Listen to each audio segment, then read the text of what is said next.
right, good afternoon, everybody. It's Ken Norton here again with Panama Properties, and I'm sitting here with my new friends Nawal and Ricardo, and we're going to hear a little bit about their story and how they ended up in the Boquete, Chiriquí area, and what they're up to and what they're doing, and learn a little bit about their lives. And again, the whole purpose of why we sit down and we speak with people like these kind folks is so that you can hear their story and it helps you make your decisions better on what you're going to do if you decide to come to Panama. So let's get into it a little bit and let's find out a little bit about these kind people that decided to sit down and tell their story to help you guys develop what your story is going to be. So Noel, Ricardo, where did you guys move from before you came here? Before we came here, we were in the States. Okay. We were doing our graduate studies there. And after our first son was born, we decided to move back to his country, to his hometown. Okay, amazing. And so we moved to Chiriquí. Okay, amazing. Yeah. Awesome. So did you grow up in Chiriquí area or were you just have like roots here? No, I grew up here. I grew up in the Volcancito area in Boquete, beautiful area. Then I moved to the States to do my master's degree, and that's where I met Nawal. Amazing, awesome, beautiful story. Yeah, and we met, imagine, someone from Syria, someone from Panama, and we met in Lawrence, Kansas. In the middle of nowhere. In the middle of nowhere. So how long has it been since you guys came, well, you came to Panama, you came back to Panama, but how long have you guys been here now then? 18 years? 19, I think, 2007. 19 years. Yeah, Okay. we'll be 19 in a few months. Yeah. Okay, wow. So a long time Yeah. establishing a life back here and Yeah. raising a family and all that type of stuff, which Yeah. is a big part of what I want to get into is figuring out, especially because I know you guys have some kids. Yes. And figuring out a little bit about how that journey's gone. And there's a lot of younger people, expats that are coming now, especially with families. Yeah. And I think that's, something that a lot of people have questions on because Yeah. there's not a lot of information out there and people coming with that. So you guys now, you're younger. You're not your typical retirees that sometimes we sit down and talk to. So you guys are still working and you have Yes. careers. Yes. Can you tell me a little bit about what your careers, like the type of work that you do? So I'm a linguist, Okay. and when I came to Panama, and the kids started going to school, I started to be interested in the educational system here. So I work in a school. Right now I work in a private school, and I'm the coordinator of the primary department in that school. So we work with the kids, with the families, and it's great. Amazing. Yeah. Amazing. So you're one of these stories of you came as an immigrant, but you're working. You know what I mean? And I think Yes. that's something that comes up a lot. Yes. Where people go, can I come? Can I get a job? Can I establish a Of life? course. Things like that. Yes, Right? So, and when I came here, I had my job at the university in the States, but then finding a job here was not a problem, and it was really good to raise our family here. Awesome. It's a very good place. I can't think of another country for our kids to be, because Right. especially these areas in the interior, they're calm and quiet. The city is also great too, because it's for those who like a more movement. yeah, more activity. More activities. Yeah. Yeah. So where did you guys raise your family? What community did you guys raise your family in? In We Chiriquí? established ourselves in David. Okay. Yeah, because of the proximity of our work. Yeah. Yeah, we were thinking also about Boquete, but it's a short ride, but we prefer to live in David. All the areas are great. What we love about living in David is that it's a town that is not that big, not that small. They have, for example, where we live, we have hospitals, supermarkets, pharmacies, everything close by. And we're 45 minutes from the beach, and 30 minutes from Boquete. So Yeah. So mountain, you're kind of in the middle of the sea, mountains and yeah. the beach and Yeah.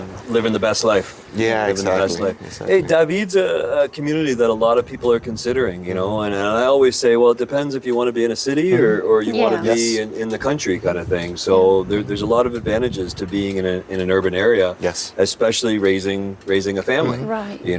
It's more school options, more shopping options, more conveniences, I guess is what it comes down and to. now right? with what they did in Boquete, the park and the library, and these are little things we miss in David. But as Yes. he said, it's just 30 minutes away, so Yeah. we can always Come just up and visit. Come and visit. Yeah. Very close. Hopefully, more developments will happen in David too. So you guys met in the States, and Yes. fell in love, and made babies. Yes. And did he drag you back here, or was it like something where you came and you visited a bunch of times? Or tell me a little bit about the story of how you guys landed in Panama, I guess. So, I came to visit okay. December the year before we moved here, or No, a couple of years. 2005. Yeah, That's a couple of 2005, years December before. 2005. Okay. And I came to David, and he brought me to Boquete because he was born here and raised here. I love Boquete; it's very beautiful. And we went to Bocas del Toro, and I fell in love. It's beautiful. And so after I finished with my grad work, and it was an easy decision to make. So, Right. yeah. So you didn't have to convince her. That's what I just No. heard. She dragged you back. By the sounds of and it. I think he was also homesick. He Yeah. wanted to come back. And, yeah. Yeah, a little bit. Yeah. So you were happy with the decision to move back as well. Yes. And to raise Yes. the family here. At the beginning, I remember there is this little process of adaptation. Yeah. And this is something that we all go through. I mean, we fall in love with a place, there is a honeymoon period, and then you have to adapt Right. to the different circumstances. Some are excellent, some are a little bit of a challenge, but I mean, nothing major.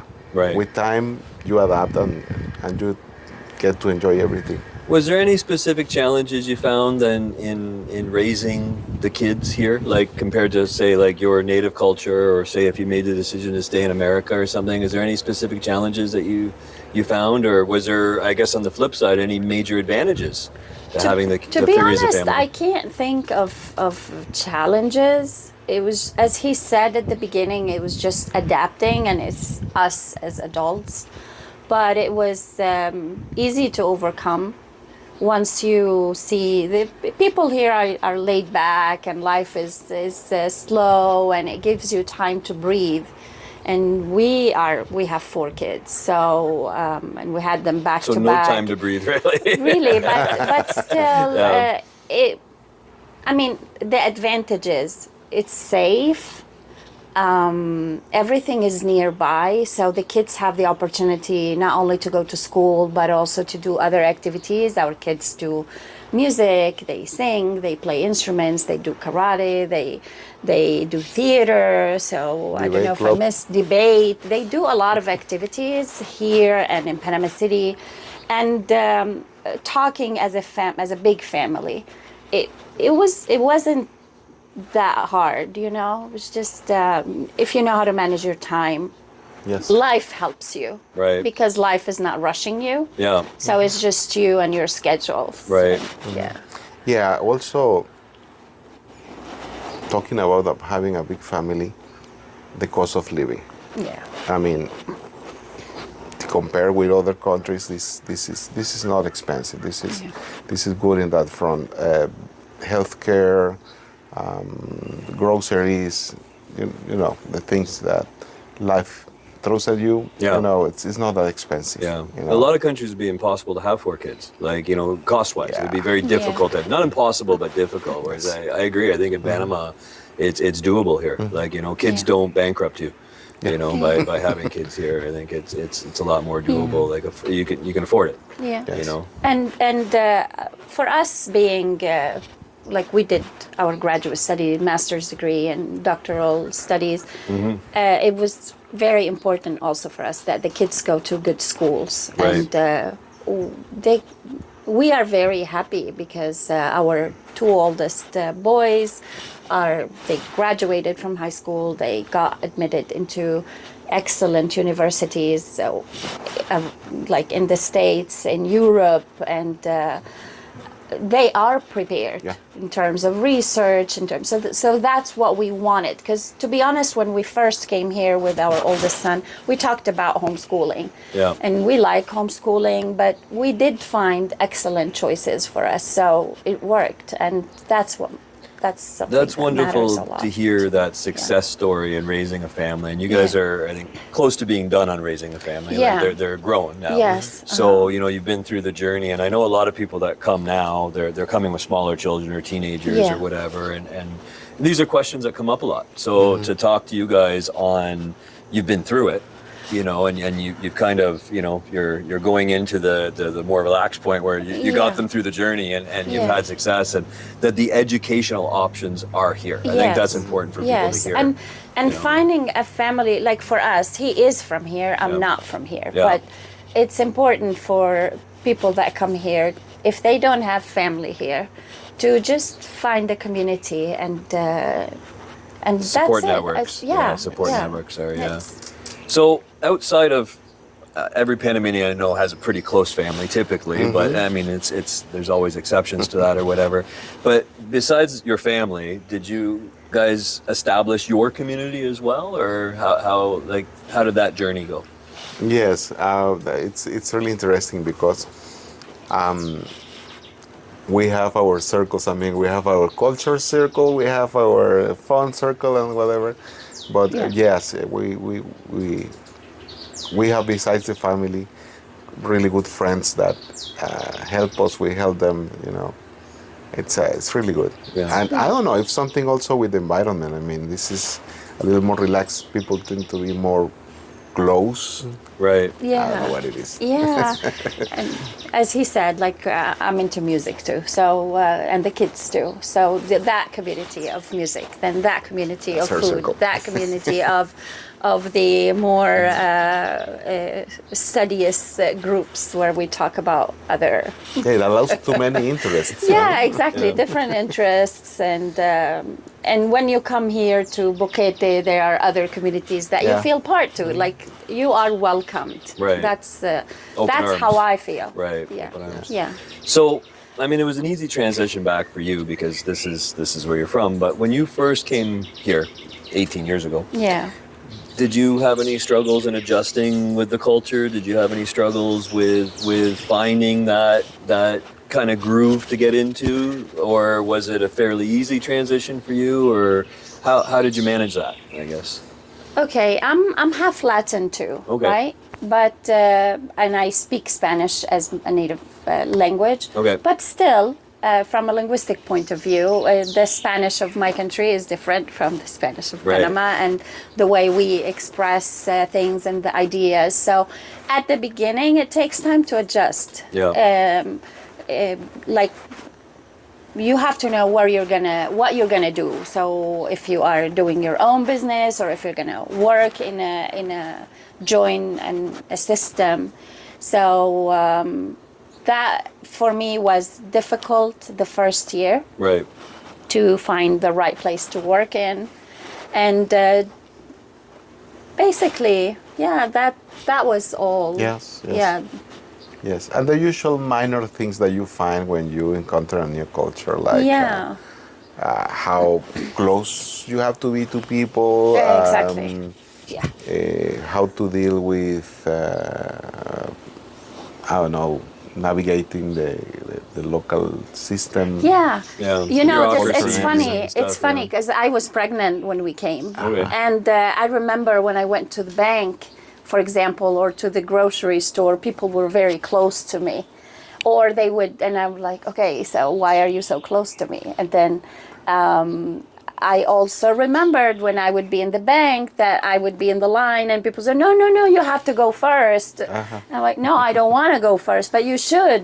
No, I don't want to go first. So Because you were pregnant. Yeah, exactly. Yeah. But these were the little things. They were nice, and you just get to learn why people do what they do and why people tell you these things. So yeah.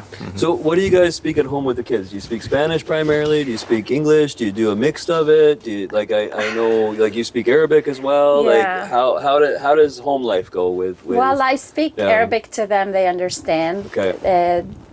But actually, I think maybe we speak more English. Well, that looks like the United Nations Assembly. Yeah, for I don't English. know. Sometimes they are talking to each other in English because in the school they speak English. Okay. Yeah. The school where they are, they speak English all day. Yeah. Yeah. Then they talk to me in Spanish. Then mom says something in Arabic and they respond. Yeah. It's, yeah. And they learn. That's great, though. That's amazing. They study That's French amazing. at school. Okay. And actually, they surprise us because all of a sudden they're speaking Portuguese, or Italian, or Japanese, and so language to them is natural. Just they just go and learn and talk, and we're like, okay, whatever you're saying. That's amazing, though. Yeah. So there might be something genetic to the linguist thing. Maybe. Yes. And talking about some of the things that were not very easy for us, but we worked around it. Like when I wanted to make some food, and 18 years ago, it was difficult to find many of the main ingredients that I needed, and I learned to make them from scratch. But nowadays, you can find them everywhere. Like you can see ingredients from different countries available in different supermarkets, so it's not So an let's issue expand on that a anymore. little bit. Because you've been so long here, how have you seen some of those changes come in? Like you just said, like the for example, 18 years ago, like maybe finding something to make. I mean, you just brought me some baklava, so finding the phyllo pastry to make the baklava and things like that's more convenient now. But what other things have you seen progress in the area? Especially like we're not in Panama City, so it changes slower here. How have you seen some of those things become like easier for your lives? Yeah, for example, when you want to shop for something, you can easily rely on Amazon or whatever you prefer to buy online. In the past, it used to be like 2 weeks or something. You have to wait and pay like high fees. Now it's relatively cheap. Clicking goes, A week, less than a week. 2-3 days probably, something like that. Yeah. Yes, so it's become easier over time. Yeah, and we had to pay in the past to receive to even send them, receive them, and now we had to pay like a monthly fee. Yeah, a monthly fee. Exactly, but now you just pay for what you buy. Right. Yeah. So it's good. So many things are becoming easier with time. Yeah. Nice. No, that's good to hear. And because more you guys have seen stores. so much changes, you know. Yeah. And that time. it was, to me, I was bored at first, you know, because when you come from a very busy life, you come here. And so I spent my time just going to Arrocha, which was very small before. And over the years, they built a larger place. Now they have several branches. We always had a few supermarkets around the areas, but there are more department stores. There are 2 malls, 2, right? Mm-hmm. Yeah, one in Interamericana and the other one in Federal Mall.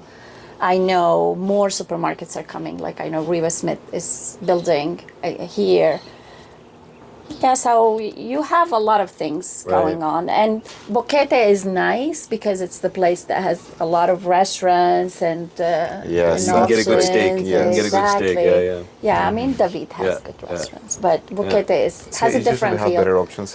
Volcan is really nice. Yes. I mean, if you want to go. Different energy, though. Yeah, I tell him, I feel Boquete is like a place that gives you a hug, a warm hug. Right. And I feel Volcan like a place that gives like an you open more space, energy. huh? It's an open space. Right. David is more busy. Right. Like, Well, Volcan's still a bit of a pueblo still, right? Yes. Like, Yeah. It's still a town. Like, Yeah. You know, it's not so much that resort city like Boquete's become Volcan's Yeah, more. different energy. Yeah, exactly. So you're from that Volcan area. Have you seen Volcan change, like Volcan- from he's when from you were a Boquete, kid? Oh, actually. you're from Boquete? Yes. Okay, but you got family in Volcan. Yes, Okay, I have sorry, my friends and mistake. everything Yeah. there. Yes, Volcan have changed a lot. They did a big change in the infrastructure of the streets. It's a really nice place. It's I mean, if you want to go to a place and walk in the middle of the town, that's Volcan. Right. You know, it's nice weather and everything. And you see people in the afternoons, you know, just enjoying their lives. And, Right. you know, that's a good thing to Relaxing, yeah. see. Very relaxing, Yeah. you know.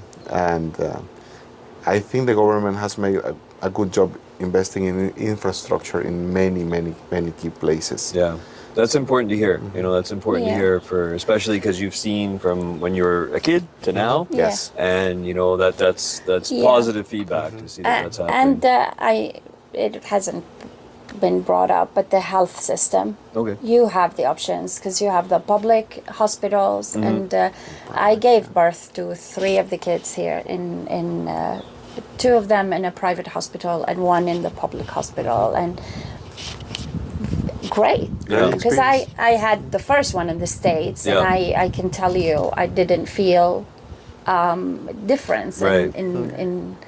in that regard. So and there are several private hospitals in David. I know in Boquete they're building a Yes. health center. So we haven't had an issue like here in this area, and I know a lot of people if they want more they can go, and there are flights every day. Yeah. Twice a day, I think, to Panama City, so it's Yeah. easy to.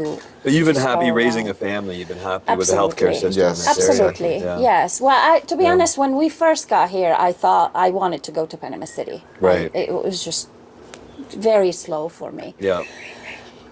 But as we spend more time, and we had our place, it was nice. Yeah. So You adapted and yeah, I adjusted to- adapted yeah. exactly. Yeah. And I like to go to Panama City to for a couple of days. Yeah. but Go to, maybe now go to that, multi-plaza Yeah. and feel like May- there's people around.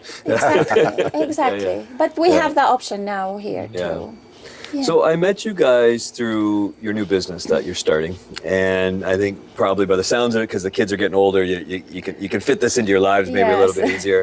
But you're doing basically some catering and some home meals and amazing food, by the way, amazing food.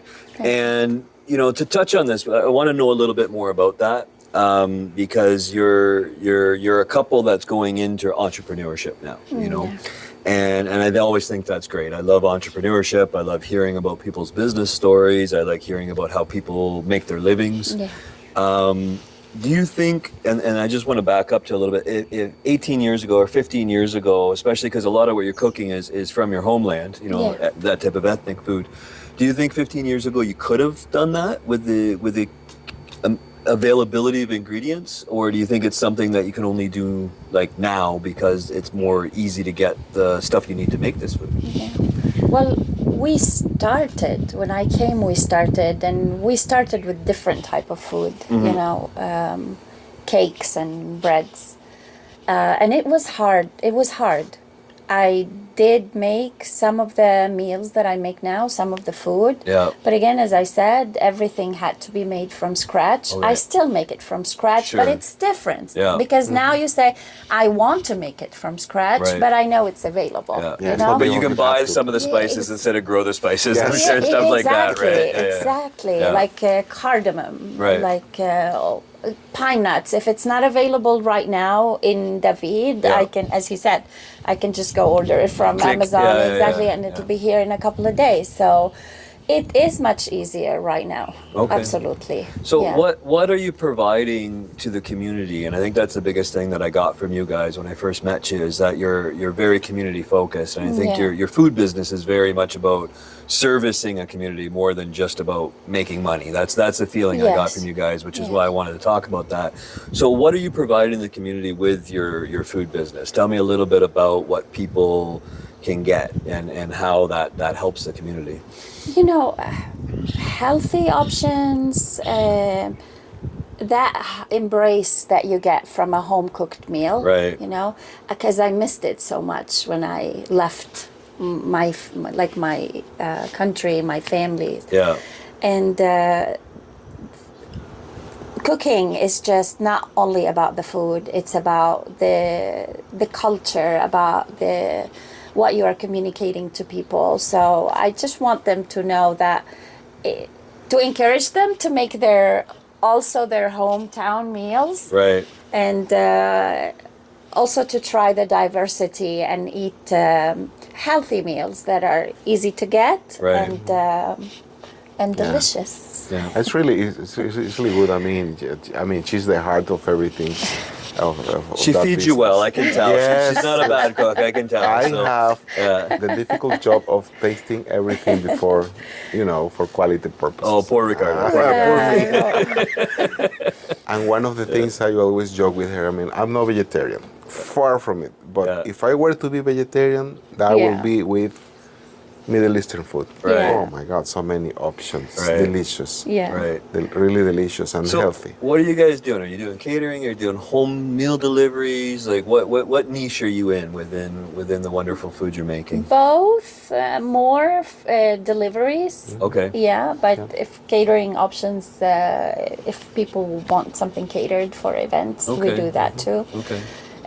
We also, like, I created an online cooking course. I divided in different stages, like basic, intermediate, advanced, so people can learn. Awesome. And so, yeah. Yeah. So I know we were talking a little bit last night about there's a lot of older people here that maybe don't cook for themselves. They order everything, and it tends to be they're ordering stuff like pizza and wings and things like the Right. non-healthy but the Yeah. convenience foods. Yeah. So have you found that in your home meal deliveries, are you servicing a lot of the senior community for this type of thing, or what tends to be kind of your client base that are ordering your foods in? We have a mix of everything, like busy. I think we can classify in three Yeah. probably. Okay. One is these people you mentioned that find the convenience of a healthy Yes. but convenient And flavorful. meal. Yeah. Yes, And flavorful. exactly, Yeah. exactly. Okay. And we have that, and we also have the Middle Eastern community here, Okay. which same as her is like, oh, I'm missing this, I'm missing that, when I'm too busy Comfort with my food, business yeah, or comfort whatever. food, yeah. Yeah, so they buy a lot, and also Panamanians. Panamanians are really open to different flavors and everything. Sometimes it comes as a surprise to them. I remember this one time. Remember the time we sold falafel to, Oh, yeah. to a person, and they have a dessert here called cocada, which is like a Oh, coconut. true. Yeah. Oh, I thought they were cocada. They are really delicious, but I thought they were sweet. Yeah, she was. So they were surprised. Yeah, were they were surprised. Yeah, yeah, Thought it was But dessert. Panamanians are really, really open to, Yeah. Yeah, and we have also that group Flavors. of people that work. They have busy schedules, and that they find having either frozen meal or good. Yeah. That's amazing though, Yeah. because I think that's giving more options, and I see a lot more restaurants and cafes and more, and I think that was always something I'm missing, and because I live in a more interior town, is I Yeah. got to go to Panama City when I want my ethnic food, right? If I want my curries, or I want my shawarmas, or I want my this, it's Right. hard for me to find. So Yeah. doing this type of stuff, and people don't even have to go to a restaurant. Yeah. That's awesome, Yeah. because and I think a lot of people, and there's a lot of Panamanians like you that have lived abroad for education and Yeah. come back, Yeah. and I think their palate expands Expands. within Yeah. that, right? It's not just the typical, Panamanian food. People come back and they want more options. Yeah, even lunch So- boxes and what people send with their kids to school or would take to work. The Middle Eastern cuisine is very good. with It's very that portable regard. as well. So It's very portable, yeah, for so sure. Yeah. there are many options for people. Yeah. Yeah. So life is here now. This is home. This is home for you. It's always been, but you lived abroad. Now this is home for you. Yeah. Yeah. Yeah. You don't see when the kids are grown and out of the house and they're all done, do you guys see yourself traveling? Do you guys see yourself wanting to go live somewhere else for a while, or is Panama it? I don't know, maybe just traveling, Traveling. Yeah, Yeah. this is our pied de terre, but Yeah. maybe traveling. And it's very convenient that we have like an airport here and then an airport in Panama Panama City, City, just yeah. like 45 Yeah. minutes away. So, I mean, they have direct flights Yeah. everywhere. Yeah. Yeah. I mean, I would like to just move around the country more, and That's hopefully, true. we've sold many of our items around the country, Panama City, Pedasi, Yeah. and That's our Santiago. excuse to travel. To go Yeah, somewhere, yeah, Santiago. yeah, So we would like to expand, and that's a good excuse also to. Yeah. To know, yes. Yeah. So if anybody's listening to this and they want to put it in their stores or something like that, they Yes, need to reach out to absolutely. you guys for that Yeah. and say, hey, you know, and I can attest it's amazing food. So they should be Thank you. reselling it for you guys, that's for sure. So it's awesome. So Thank and you. it gives you a chance to go see more places for sure. Yeah. I'm sure having the 4 kids, it was harder, and jobs and everything like Right. that. It was harder to get out Yeah. and see too much. But life's changing rapidly for Yes. you guys by the Yes, sounds of it, yes, right? So yes. those doors are going to open up a little bit more in the very, very near future. So, what challenges have you found in opening up your business? Because I know a lot of people that are coming that are like our age, they're coming and they're going to want to open up businesses. And you know, you as a Panamanian, maybe it's a little bit easier, you know, than a foreigner stepping off a plane. But there's still challenges. There's weird bureaucracies and things Yes. like that here. That, and I say weird, but very, very different and sometimes complicated. So within all that said, did you guys have any hoops to jump through or obstacles to overcome in going into business for yourself? Let me think. Not really serious ones, but if you plan to open a business here, you need to first understand the lay of the land, especially in terms of how to navigate like public offices that maybe you will have to go to, and for opening a business is not really that hard. Right. Yeah. The main problem is sometimes this bureaucracy that happens Yeah. sometimes. Right. Sometimes, but it's nothing major. I mean, I don't even find it like to be. No, that I much mean, of a if you're challenge. used to A, B, C, D, E, like you move to. This is the wrong when- country for that. You just need to take a deep breath and know that if you're stepping into Maybe L if you- we come. yeah, exactly. Take a book Yeah. and just be, and a lot of Patience, patience, yes. and just understand that this is a slow-paced place. And Yeah. well, I mean, people don't get upset if things don't go as quickly as you want. Just understand people are going to take their time, but it's going to get done. So, yeah. I think it's really interesting because it's the same thing that makes you relax a little bit, but at the same time, Yeah. if you want things to be done exactly on time, no. Yeah. For Yeah. example, in Germany, you know, they're really precise with the time, you know, and everything. And I know some people that come from Germany here, and they are like, okay, this is a process of adaptation that is especially harder for someone with a constrained time schedule and a sense of what has to happen at what point, you know. Yeah. But at the same time, is what makes this place beautiful, you know, the fact that everyone is a little more relaxed and open, you know, Yeah. this Yeah. openness. I mean, we're used to having very clear procedures and timelines. That's how we work. But when you go to a place and you need a signature, for example, and you know the person is taking their time. Like in the past, when I first got here, I used to get like very uncomfortable and like, okay, so I've been here for a while and it was supposed to be done at this time, so what's going on? Over the years, I sit there now and I just take a deep breath and I just go to them and say, hey, do you think it would be possible to do this? Like, I understand how to talk to them right now. And not everyone, not everywhere, but it happens. Right. And you just Yeah. need to know that it's okay. And they Yeah. will, okay, oh, you need it now? Okay, don't worry. So I'll do it for you. Right. So, That said, sometimes people go out of their way to help you, yeah. you know. Yeah. Sometimes this same characteristic that makes someone take so much time doing something else and not helping you, sometimes people come like, hey, I'm going to go out of my way to Yeah. help you. Yeah. That happens a lot too. Yeah, it can go either way. So you can see it as a feature or as an obstacle. I prefer to see it as a feature. I always say people come for tranquilo, Yeah. and tranquilo's great until you need something done. And then Yeah. tranquilos, and that's exactly what Yeah. you're getting at, right? Yeah. Is tranquilo is amazing until you need something done right now, Yeah. and then everybody's too tranquilo. So and that's where it Exactly. comes in. Yeah. So for sure. So, but that's good to hear that that you haven't had too many problems in getting the Right. business up and running and going, and that there's been no major stresses. But again, you got to figure out how, like you said, you got to figure out how to deal with it, right? Yeah. Yeah. You just got to figure and roll with the punches. Yeah. Roll with the punches. I think is really important. Yeah.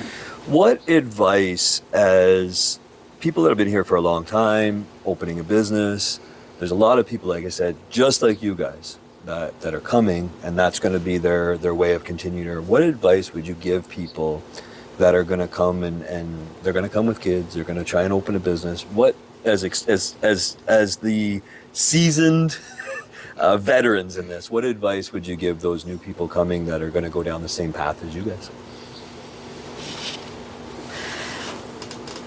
Research before you come, so know exactly what you're going to do. If you're coming to do a business, just know what business you're going to do and how you're going to do it, and if you have kids, just visit the schools, the options. There are several options, and safety wise, I think it's safe. Just yeah. And depending on their lifestyle. So if they're coming from a very busy lifestyle and they want the calm, the tranquilo, the tranquilidad, it's not that easy as they think, because really moving from fast pace to slow pace takes time to adjust, even if that's your ultimate goal. So just take a deep breath, enjoy it, and do several activities. There are several things to do here. Yes. Hiking, climbing. I think the main thing is to coffee. Yes, I think the main thing here is to be open. To be open. Open to opportunities, open Yeah. to experiences, open to new things, because that's the mindset that probably will help you overcome the little obstacles that will show, because let's be honest, there are little obstacles, as we mentioned, nothing major, but that's what will also help you, I guess, enjoy what is around. Staying open-minded. Yeah. Yeah, I think that's super solid advice when coming to Panama. Is whenever somebody goes, it's not like this in my country. I just go, that's because you're not in your country That's anymore. exactly. And you got to be open-minded to how do Panamanians do it. Yeah. And I think that's super solid advice. And talk to people. Yeah. Talk to people. Yeah. Yeah, even the mindset of people. For example, we spent some time in the U.S. and it has always surprised me how everything has to be either Republican or Democrat.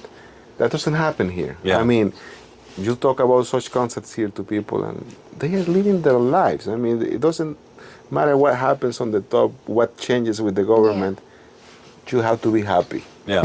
Yeah. That's what matters. I think what surprised me, and it ties into what you just said, like we had an election, about a year and a half ago, and the government changed, and there was a lot of people that I know that didn't want the guy that got in to get in, but nobody was upset about it. They all just went, okay, how do we figure out, how do we work with this guy?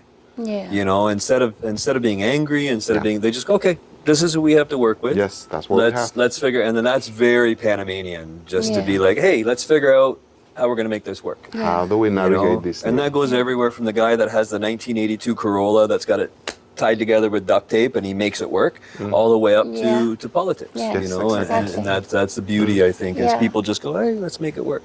And like you said, that division, that polarization, I've never ever seen it in Panama, ever. No. And people just figure out how to work together. Not Yeah. even for religion. I mean, I've seen people from different religions working together as business partners. And at one point I asked two people, this was a Jewish guy from Argentina and this was a Palestinian guy from Cologne. You guys are working together, you're partners. I mean, what's up? I say, well, we're here to grow our families, to be happy, to see for ourselves. Yeah. Don't That's even talk beautiful. about it. Yeah, that's beautiful though. That's Yeah. beautiful. Yeah. They left that stuff behind. That's yeah. amazing with it all. So that's great. Well, guys, I guess the last question that I have for you guys is, if you had to do it all over again, would you? I would. Yeah, I would. 100%. Yeah. You're happy with your choices. 100%, You're happy yes. where you Yes, landed. Yeah. absolutely. That's the most important I thing. see the result of our choices in our children. Yes, exactly. They are happy, healthy, Yes. intelligent children Yeah. Yeah. with their minds open to opportunities, Yes. and I wouldn't change that. And we know they're going to do well anywhere Yeah. they go, any place they go, here, abroad, they're going to be good, they're going to do okay. And it's not because, it's because of what they have in their heads and how they think, Yeah. you know? It's not all about material things, but about them as human beings and what we invested in them as people. That's beautiful. So There's no other word I can say for that than that's beautiful. that, I mean, Yeah. you can go with no money in your pockets, anywhere you can go, I know you're going to be okay. So that tells us we did Yeah. a good job and we can come back here. That's amazing. And we still have time to do whatever we want to do. So. Yeah.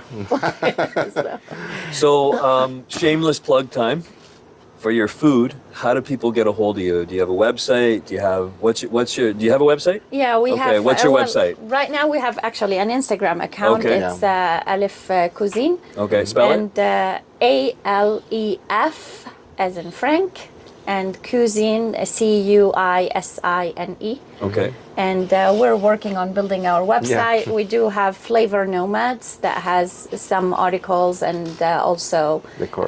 the Yeah. courses to learn how Okay. to cook Okay. Arabic Amazing. food. So people can find you on Instagram if they want to order. If they want to order, and then get a hold of absolutely. you, and I recommend that people do find you on Instagram because Yes. it's a party in your mouth, Yeah. and that's important.